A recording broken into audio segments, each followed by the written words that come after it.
The Buckeyes are back in Indianapolis, and the Austin Birm Show has a 3-man bold predictions for the first time ever.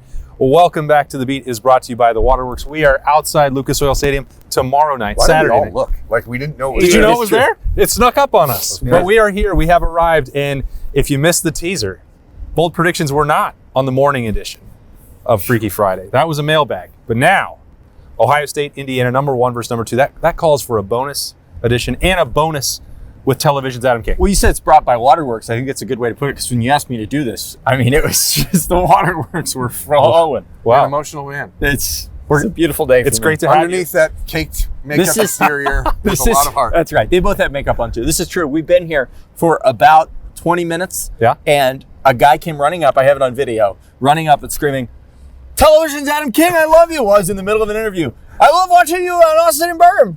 And I was like, this is great. This everywhere I go. Yesterday at Starbucks, nobody says, "Hey, you know, you do a really good job in the 11 o'clock news." They say, you ever seen that Austin Birm Show? You're on that. Well, welcome to life, man. And Welcome to the big city. Here, I was at, where was I at? I don't know. Is this story time? No, I was at Dick's Sporting Goods on Thursday, and someone said, "Hey, do you know Adam King?" Hey. Did he say Television's No, Adam he King? just said Birm, and then I was at dinner, and someone's like, "Hey, you guys do a great job." I'm like, that very rarely happens in Toledo, but everyone's so hungry for more Buckeyes That's right. football. Well, good, because there's one more. Well, actually, it's the first postseason game for Ohio State as they go on this journey. They are 4-point favorites.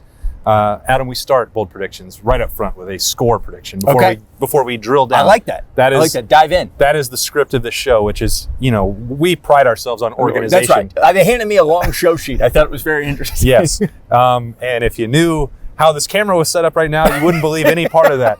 So, 4-point favorite Ohio State, number 1 versus number 2. Dive right in. You lead us off with your score prediction. My score prediction, I just want to say, just to give it some context, I was very close to my score prediction for Michigan. I was only off by a couple points. And so with that said, this is the accurate score for tomorrow's game. I think Ohio State's offense really starts to get it going. I think the game back with Carnell, game back with Jeremiah, they start clicking. Obviously, they're on a fast track. I don't want to make too much out of that, but I do think it helps, certainly. I think the Buckeyes have their gas on the pedal. Foot on the gas. There you go. On the gas pedal. There you go. And I think they score 42. Wow. And which is, I know, that's wow, because we haven't been in the 40s in a long time. And then I think this Indiana offense, I think they're good, but I think obviously they have the second best receiver duo in the country.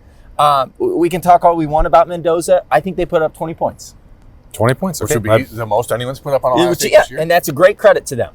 That's quite a shootout on Saturday 42 night. to 20. Yeah. Okay. That would also be an over from Adam King. On Monday on the live show at Roosters, I said 31-13. I've come down a little bit. I think it's 28-17 Ohio State.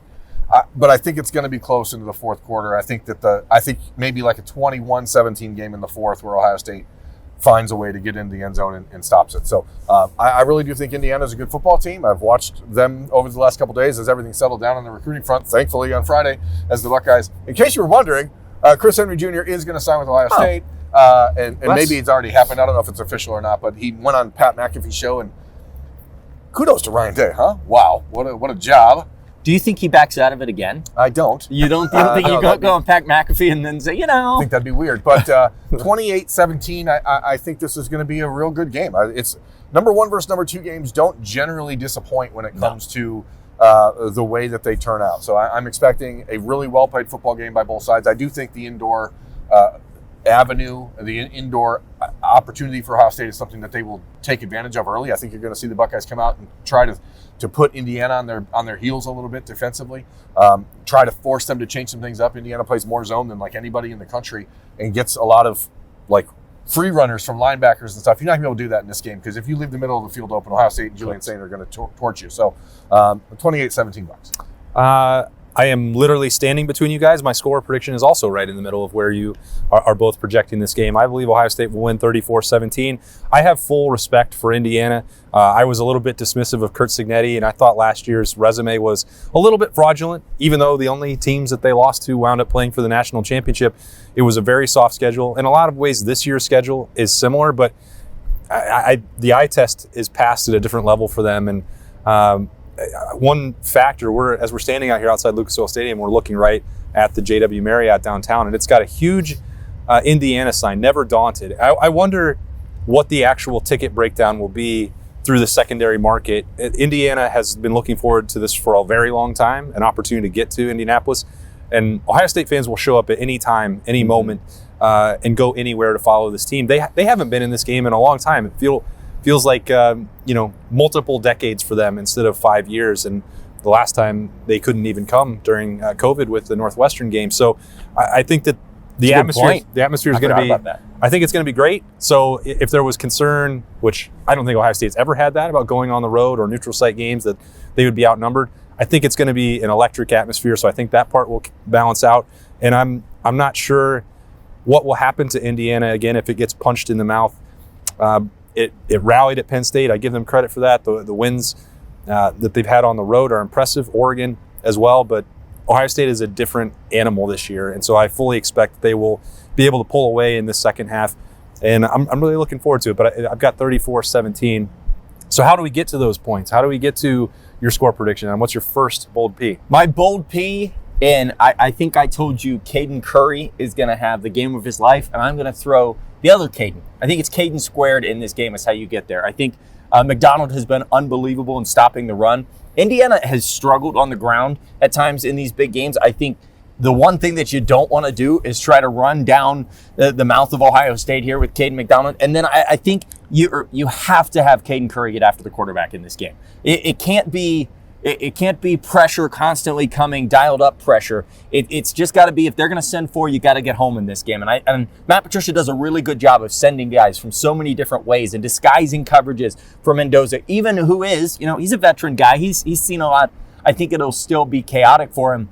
But just the idea of the edge guys getting a home just off the bat there, sending four. Obviously, you want Arvell. Obviously, at some point, we're probably going to see Caleb blitz. Yeah. But I really want to see Kenyatta and mainly Caden Curry make pressure, generate their own pressure. Okay. I think what you are alluding to, or what might be a matchup worth watching, Indiana, their passing game, which is pretty good. It is not one of those quick hitter type passing games. They like to push the ball down the field. And if that's the approach they take, that's going to give those guys an opportunity to get home a little bit more than Ohio State's had in most games this year, because Indiana's not going to come into this thinking we have to do the quick screens and the bubble tunnel screens and that stuff to get going. They trust their offense. They trust Fernando Mendoza, and they're going to trust their offensive line, which has been really, really good all year, with the exception of the right side. The right tackle situation for them has been a bit of a hiccup all year. We'll see if Ohio State can exploit it. I think we always put the terms that you already mentioned, the fast track with Carnell and Jeremiah. I think that also plays into a fast track for pass rushers. So when you're talking about Caden Curry and Kenyatta Jackson being able to get after it, or blitzing Arvell, like, they're going to be able to put their cleats in the ground and go at a level that you can't always get to do. And they certainly couldn't last week in the snow in the Big House. So this also favors really good athletes on defense for Ohio State. I think that's a good place to start, Adam. 100%. You're welcome. Hey, I really appreciate it. Great job. I'm going to head out. All right, we'll see you. Careful, don't move too much. This game is going to determine a lot of things. Obviously, it determines the Big Ten championship. It determines number one seed in the college football playoff. It very likely determines in the Heisman Trophy. That was the third thing. So that's three things on a Friday. Whoa! 3 things Can Friday. you make it a four things Friday? Do you remember there was a game earlier this year? It was Wisconsin. I do remember it, yeah. I said that it was going to be the first 400-yard passing game of Julian Saint's career. Oh, he's still trying to go back and count it and he as ended a up with correct bold prediction. 393, and then he had like a 7-yard carry, so he had 400 total yards. Hold on. That's not a 400-yard passing game. He's not going to throw for 400 yards in this game, but he is going to throw 4 touchdowns in this game. So I have 28 points for Ohio State. I think they're all through the air. I think they're all on Julian Saint's back. I know Ryan Day is not going to go out there and say, I want my guy to win the Heisman, but this is that type of matchup for Ohio State when you get head-to-head. The Buckeyes have been notorious for this in the last decade or 15 years or so. When there's like a Heisman guy on the other side, that they find a way to make sure that their guys either shine or they shut down the other guy. I don't know if you're going to shut down Mendoza entirely. I think that he will probably throw for more yards on Saturday than anybody's thrown against Ohio State all year. I think that's probably a milk. How many bold peas is he throwing in here? A lukewarm prediction. But give me 275 plus and 4 touchdowns for Julian Saint in this game and an 80% completion day. I would like to add an asterisk to your thing with the Mendoza. I think it's because by the end of this, Indiana might rush for the least yards per game that they have all year. Yeah, and so I think that they may, in the end, of just have to start chucking. Start chucking. So I'm not trying to give the whole Julian Saint stat line, but it's pretty close. 275 through the air, 4 tutties, and 80%. He'll get back to the 80% mark that he has fallen short of the last 2 weeks. It's really ridiculous that he hasn't hit 80%. It's actually kind of ridiculous. What is wrong with this guy? It's actually kind of ridiculous that a guy that has been completing 80% of his passes all year, when he isn't at 80%, you're like, yeah, that was a bad day. Even though it was at 76%. 78 Gosh. is not good enough. I wonder if it would help to have Jeremiah Smith and Carnell Tate and not be playing in a snow globe. Some would say. I enjoyed the snow. Did you? No. Yeah, I Some didn't would either. say. Some would say it would. So Birm believes all 4 touchdowns are coming through the air. I think that the Ohio State offensive line, coming off of its best performance of the year, is going to continue to maul up front. The Indiana rush defense, defense overall is number 2 in the country. These are the number 1 and number 2 teams in the country. They're the best defenses in the country statistically to this point. I don't think that Indiana is impenetrable. And I like that. I believe, so they've only given up 100 yards on the You're ground. counting That's a 5-syllable word. Yeah, thank you. The Thank you. second you start, I'm like, It's 5-syllable Friday, so There you welcome to the beat. The opener, Old Dominion ran for 218 yards on this team, and then they didn't give up 100 yards again until they went to Penn State, and the Nittany Lions ran for 117. That's it for triple digits. Ohio State is going to set a season high for rushing yards against Indiana. They are going to run for 275 yards. This is going to be, when we talk about Jeremiah, we talk about Carnell, it is the threat of those guys that opens up a lot of other things. And maybe it's the memory that I have of Trey Sermon running wild. Birm, you and I talked about this throughout the week. Is that, will Kurt Cignetti want to be as aggressive as he's been throughout the rest of the year? Will he want to play soft and force Ohio State to march down the field? You're picking your poison either way. But if there's a world where that's what he chooses, the Ohio State offensive line is in better position, better shape, more confident than they have been all year. The schemes have come around, and then the backfield, Bo going over 150 combined yards from scrimmage last week. He's come into his own. I think you can still see more from Isaiah West and James Peoples, and even C.J. Donaldson in the second half last week was really impressive. That was the best series of runs he's had all year. Yeah, 100%. Yeah, without question. So I don't believe that the Ohio State offensive line, which I cannot believe the way that they were snubbed by the All-Conference Awards, which inexplicably came out this week as well. But Austin Sareveld, Luke Montgomery, Carson Hinsman, Tegra Shabola, and Phillip Daniels deserve more credit. They will get it on Saturday night because they're not going to allow a sack, and Ohio State is going to run for 275 yards. They were healthy, and healthy makes a difference, and makes a big difference when you're It up does. front. Yeah. You know who else is really helpful in the passing or in the blocking game? I'd love to know. The tight ends. Okay. Yeah, but I'm not leaning on the tight ends for their blocking. I'm leaning on the tight ends in the pass game. And I have been, I want to say this, leaning on your, you had the almost 400-yard game that you're taking credit for. Sure. I'm taking credit for my Max Clare tight end call from last week because the tight ends were massive in that game. Yeah. I just use Max Clare as a sum for all the tight ends, if that makes sense. Quite a way to win every Yes, bet. yes. That's So- not, I didn't lose the bet. I bet on everything. Exactly. once. And when I said Max Clare, I meant every tight end. And But they were dominant in that game, not necessarily in the passing game, but they were the physical difference. Yeah, I mean, with what Michigan was trying to do with their perimeter guys. they took a man and they threw him to the ground. They displaced him. Yeah, that'll definitely do it in that rivalry game. I think that in this game, Big housed him. that's a good way to put it. I think that in this game they carry on that momentum. Michigan was really bad against the tight end statistically all season. Ohio State, I think, exploited that well. But I think that Indiana, you're right. They really rarely play man. And they're certainly not going to come out here and randomly start playing man against Jeremiah Smith and Carnell Tate. Crazy if they did. That would be quite the choice. But with it, I think that there's going to be a lot of opportunities for those tight ends to find their soft spot in that zone, sit down in it. And the tight, am I allowed to take two You can for do one? anything you want. Absolutely. I'm going to This take is Freaky Friday. I'm going to take style. I'm going to take tight ends and Brandon Ennis. And Well, that's not. hold on, That's not even a tight end. he's kind of You're not allowed to take Brandon. okay. Brandon Ennis, you can have him. But I think those guys. You're are going, saying the middle of the field, the slots. yes. The seam demons. the seam demons are gonna be massive in this game. I'll stick with the tight ends, but I do think there's going to be. What is the prediction? The prediction is that the tight ends get over 150 yards. Play for 150 Whoa. yards. Yes. Well, that's why he wanted Brandon Ennis in there too. He's like, That would I got to help. have a wide receiver. I was going Wow. to say 100, but I don't think that's bold enough. 150. I mean, I really it's like happened one time this year where the Ohio State tight ends have had more than 100 Yeah. yards, and Yeah. that was 2 weeks ago with Max Clare. by himself. When there was no Jeremiah. When there was no Jeremiah, no Carnell. I'm locking it in. 150 yards. Wowzers. You've got Julian throwing for 400. It's got to go somewhere. No, I didn't. I said 200. You said he's throwing for 600 yards, and it's got to go somewhere. Wowzers. I really like. Can I take 125? Yes, you can. We're going to He's allow downgrading the we'll ball. allow a downgrade. I just wanted to say that combination of Max Clare and Brennan Innes, the route that they ran for the touchdown, they also used on that. I think That was amazing. Like, that's a really cool play. That's really good use of those guys. That's the conflict that we talked about all year. It's like, okay, you have to worry about these two alien superstars on the outside. Well, now look what's happening when you have Brandon Innes and Max Clare feeding off each other in the slot in demonic action in the seam. What did you call them? Seam demons. Sometimes we call them something else to combine it, but Nope. that was a mistake on my part, and it Nope. rattled Birm. Nope. Here's the deal. Here's the deal. Oh, okay. Jermaine Matthews should have had a pick six a week ago. Sure should have. Yeah. And the ball. Can you imagine what it would have The looked like ball if he did that? basically would have That helmet would have gone into the stand. The ball. Michigan's receiver Donovan McCulley basically tried to hand him the ball, and he wasn't ready for it. I watched at my house last Friday night. You guys were there. We were watching Purdue and Indiana before Adam got there. It was.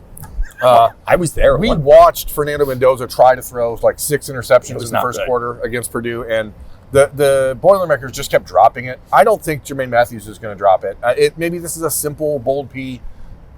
It's not going to be a pick six because Ohio State's only scoring 4 touchdowns, and they've got them all accounted for through the air. Okay. It's going to run out of bounds at the He one. is going to have Take a knee. 2 interceptions. In this game. Whoa. And you want to come after me for the tight ends? A deuce. That's a double A ding-dong. double ding-dong for Jermaine Matthews. We haven't had a double ding-dong. That's a double defensive ding-dong. Double defensive ding-dong for Jermaine Matthews. 2 interceptions. I would very much like to see that. including the game sealer in the fourth quarter. Ooh. Okay. But you have winning by 2 scores. Yeah. But I said it was going to be 21-17 in the fourth. Okay, I got you. All right. It's very specific. That's called a drill down. Okay, drill down. I gotta get, you guys have like a little list second. Oh, I'm sorry. I thought you watched our show. I do watch a lot of it, Thought Adam okay? King was a fan. Apparently not. This is going to sound crazy, Birm. All right. After years and years of just hoping and praying and criticizing and scrutinizing the special teams, I stopped all year. I did not make special teams bold predictions this year. But the way that group has played in the last couple of weeks, while not perfect, the progress has impressed me. It's encouraging. And what's something that happened last week against Michigan? What's something that happens every time Caden Curry's on the field? Well, There's a chance for a block punt. And There that's is. got to be where you're going, right? I believe that Ohio State is going to block a punt. I like and I think they've saved some things. Did they give them a credited block punt last week? Because I saw a No, hand. they did not. I saw a hand on that one shank. Yeah. I don't think they actually got it. The photo I have looks like the hand is being bent, but Well, it was like in could the be corner. AI. Maybe. It's probably AI. Yeah, Okay, it could be my, fake. my bad. I'm also seeing a lot more starters involved on special teams as we get late in the year. good point. So I think, again, I respect, I'm going to keep saying it, Indiana and Kurt Signetti, the way that he's breathed life into that program is really impressive. But they're not the same, these two teams, 1 through 85. And even if they can stand toe-to-toe offensively and defensively, the one area where it can really show up, I think the margin between these teams is on special teams. So I think that there's a punt block. Also, we saw it last year with special teams making a huge difference and Caleb Downs returning a punt for a touchdown. I don't think he'll have to do that because I do believe that Caden Curry will be getting his hands on another punt. And this one will be a little bit more earned than the last one he got a few weeks where ago. he was punted Yeah, at. punted at. That's what Northwestern did to him last year Yeah. in Wrigley. They did the same thing. Yeah, One so- was going to punt it right at you, bud. And it turns out he can get that. Adam. So, punt block. Question. Yes. You, when you asked for bold predictions, I told you them. Am I allowed to change them? You didn't tell me them. You told me players that I should look for photos of. Oh, is that what happened? Yeah. Okay, well, can I change? Sure, do whatever. Okay, because he took offensive line, and nobody wants to hear me say the same thing. I think they're crucial. I think you're right. Okay. Well, thank you. I think if we're going bold peas, Let's go. I think that Ohio State has 3 forced fumbles in this game. Whew. I don't think they get them all, but I think at least twice they get to Mendoza. Yeah. Off, whether it be Arvell Reese, and I see Caleb Downs in my mind. Just guys getting around the edge and surprising Mendoza. And I think, sometimes you get a fumble somewhere else. But I don't think that's a crazy concept. All year long, Indiana has not dealt with anything like this on their offensive line. And you talk about a guy that's got to keep his head on a swivel. I think Ohio State's defense makes that kind of impact. Between my 3 forced fumbles, your 2 interceptions, and your punt blocks, the offense isn't going to have to do anything. Maybe not. That's how this season has gone, isn't it? I mean, the offense. This is the weirdest evolution of Ryan Day's teams ever. Like, it's not team. like this is just a defensive team. It's like, the offense can just take some days off if they want, but they're not going to this week. And Jeremiah Smith is going to remind people that he's the best player in the country. And 2 of the touchdowns that Julian Saint throws to him will go to Jeremiah Smith, but they will both be over 50 yards. Whoa! And JJ, you really do have a drill down here. I mean, you've got the script. He is. If they want to run that zone, that's fine. Again, D'Angelo Pons, the wide receiver stopper for Indiana, he was a former teammate of Jeremiah's at Chaminade Madonna High School. Chaminade in Hollywood, Florida. It's also the same school that Kenyatta Jackson played at, in case you were wondering. Heard of him.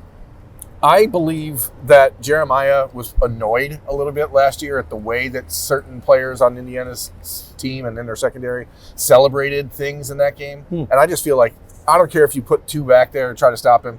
The athletes that Indiana has in their secondary outside of Pons are not going to be able to run with him down the field. Sure. And if Julian Saint gets time to set up one of those rollouts and throwbacks to the right, throwbacks like they did last week with Carnell, I think Jeremiah's in for a big day. I'm going to give him over 125 yards, 2 touchdowns, both of them over 50 yards. Okay. Your final bold prediction. Go Bucks. I think... Did I just say go Bucks? You did. I mean, you've been pretty clear about... Hey, baby. It's Big Ten championship season. We haven't been back to Lucas Oil for a game in years. We're going to St. Elmo's. We're not going to St. Elmo's. Sorry, we're not. You might be. Everybody keeps telling me. Don't just go next. If you want the shrimp cocktail, just go next door. Okay. All right.